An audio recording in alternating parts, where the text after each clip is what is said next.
چیزوں کی طرف، اس میں سب حال ہے۔ تو بھوکا مرتا تھا مگر وہ جائیداد حاصل کر کے لاکھوں کی آمدنی۔ اب عیاشی جب شروع ہوئی، حکیم محمد حسین صاحب اس کا مرید، اس کو جو لکھتا رہا نا، یہ نسخہ بھیجو، یہ بھیجو، جواہرات اور موتی اور سارے، دولت پاس آ گئی۔ اللہ کے رسول علیہ السلام کا دیکھیں سچے تھے، اچھا بلا گزارا تھا، حضرت خدیجہ کو اللہ نے مال دیا تھا۔ جب دین کا کام شروع کیا، آخر کیا ہوا؟ اللہ کے رسول علیہ السلام سچے نبی کا دنیا سے گئے، اس وقت آپ کی ذرا جو تھی گروہ تھی، مسلمانوں سے کچھ نہیں مانگا، نہ ذکر کیا، گھر میں کھانا پکانے کے لیے نہیں تھا، چراغ میں روشنی کے لیے تیل نہیں تھا، روسی سے حضرت عائشہ نے لیا۔ رسول اللہ نے ایک یہودی سے قرض جوڑ لیے اور اپنی ذرا گروہ رکھ دی کہ مسلمان بعد میں چھڑا لیں۔ حضرت ابوبکر صدیق کو پتہ چلا، بعد میں وہ قیمت دے کر چھڑایا اس ذرا کو۔ سچے نبی کا یہ حال ہوا، لوگوں کو زکوٰۃ اور عشر سے سیر کیا، جوڑیاں برکت دی ان کو، اپنا خاندان تھا، کئی کے دن چولہا نہیں تھا، سچا تھا۔ مگر ادھر یہ حال لکھتا، مجھے 10 روپے نہیں ملتے تھے مگر اب لاکھوں کے منی آرڈر آ گئے، اور جو سامنے آ کر دیتے وہ اور مرید ہے، دولت کمائی۔ تو غدار ایسے تھے کہ جب انگریزی حکومت قائم ہوئی، اس کے دادا نے پھر 50 باپ نے، غلام ارسلان 50 گھوڑ سوار گھوڑوں سمیت انگریزوں کو دیا 1857 کی جنگ میں۔ اور بعد میں پھر ان کو جو چٹھیاں ملی انگریزوں کی طرف کہ یہ وفادار خاندان ہے، ان کا خاص خیال رکھو۔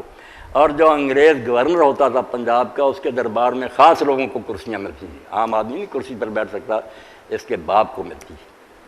اور بڑی تعریف کی مرزا نے کہ میرا خاندان حکومت کی نظر میں بڑا وفادار ہے، اپنی غداریوں کے ثبوت دیتا رہا، اور اپنی ساری کتابوں میں 28 سال اور کوئی بات ناگا کی ہوگی، میرے بھائی یہ بات ناگا نہیں کی کہ جو وفاداری اور حکومت کی خدمت میں نے کی ہے، یہ دنیا کا کوئی آدمی نہیں کرتا۔ انگریزوں کو لکھ کر یہ بھیجتا رہا، اور یہ بھی لکھا کہ میں تمہارا ہی خود کاشتہ، اپنی زبان سے یہ لفظ نکلا، اس لیے میرا اور میری جماعت کا خیال رکھنا۔ ویسے ہی تھا کہ قادیانی کو چلا جا کیا، کسی کی سفارش کر دے، کوئی انگریز رد نہیں کرتا، دوسرے مسلمانوں کی شامت آئی۔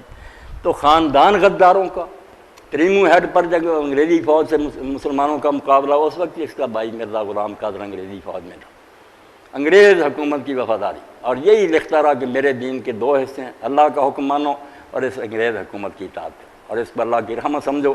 اسی لیے علامہ اقبال کے سب سے بڑے دشمن، اس کا نام نہیں سننا چاہتے، اس نے ہمیں ان جھگڑوں سے چھڑایا کہ مسلمانوں تم جو باتوں میں الجھے ہے، یہ ان کی چلاکی ہے کہ عیسیٰ علیہ السلام مر گیا مہدی، یہ اصل حقیقت نہیں، یہ غدار ٹولہ، اور اس لیے پیدا ہوا کہ اس امت کو غداری سکھائے، اور انگریزوں کو لکھ کر یہ یادداشتیں بھیجی کہ میں نے جو خدمت آپ کی اور جو کر رہا ہوں، کہ مسلمانوں کے ذہن سے مہدی کا تصور کہ وہ جہاد والا آئے گا، عیسیٰ وہ نکال رہا ہوں، اور یہ بات جیسے جیسے پھیلے گی آپ کی حکومت مضبوط ہوگی، اپنی وفاداریوں کو یقین دلاتا رہا۔ اس لیے علامہ اقبال کہتے ہیں یار اس کی تم باتیں کرتے ہو کہ مہدی یا غدار کہو کہ امت مسلمان کو برباد کرنے کی ایک سازش کی، یہ تو ڈھونگ ہے۔ عیسیٰ علیہ السلام مر گیا، یہ پہلے بھی سر سید کہتا تھا، اور کہتے رہے مر گیا نبی، پھر کیا ہوا اور نبی بھی مرے۔ الو جو سیدھا کرتے ہو کہ میں، اور آ کر سکھاتا یہ ہے کہ آزادی نہیں چاہیے۔ ایک پرچہ جاری کیا تبلیغ رسالہ میں، پڑھے، نمبر شمار، نام، پتہ، بتاؤ کون اس ملک میں آزادی چاہتا ہے، ان کی مجھے خبر دو، خفیہ رکھوں گا اور وہ گورنمنٹ برطانیہ کو اطلاع دیں گے۔ اس لیے علامہ اقبال رحمۃ اللہ علیہ فرماتے تھے یہ جو نبی بنا دولت اغیار را رحمت شمار، وہ کافروں کی حکومت کو اللہ کی رحمت کہتا رہا، اتنا دین سے بے خبر۔ ہم تو مسلمانوں کی بھی حکومت ہو وہ نہ اسلام پر عمل کرے اس کو بھی عذاب سمجھے، یہ کافروں کی حکومت کو کہتا ہے کہ وہ رحمت الہی، دولت اغیار را رحمت شمار، رقصہ گردے کلیسا کرو، ساری زندگی کا نچوڑ کیا کہ گرجوں کا طواف کرتا رہا،